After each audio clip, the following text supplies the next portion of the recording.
Now the two angels came to Sodom in the evening, and Lot was sitting in the gate of Sodom. When Lot saw them, he rose to meet them, and he bowed himself with his face toward the ground.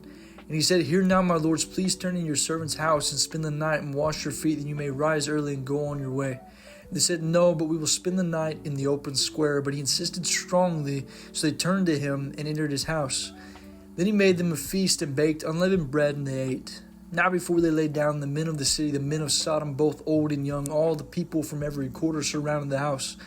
And they called to Lot and said to him, "Where are the men who came to you tonight? Bring them out to us, that we may know them carnally." So Lot went out to them through the doorway, shut the door behind him, and said, "Please, my brethren, do not so wickedly. See now, I have 2 daughters who have not known a man. Please let me bring them out to you, and you may do to them as you wish. Only do nothing to these men, since this is the reason they have come under the shadow of my roof." And they said, "Stand back." Then they said, "This one came in to stay here, and he keeps acting as a judge. Now we will deal worse without him."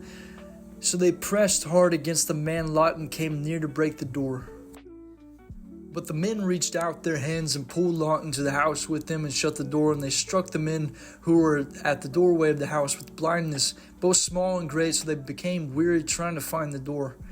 Then the men said to Lot, "Have you anyone else here, son-in-law, your sons, your daughters, whomever in the city? Take them out of this place, for we will destroy this place, because the outcry against them has grown great before the face of the Lord, and the Lord has sent us to destroy it."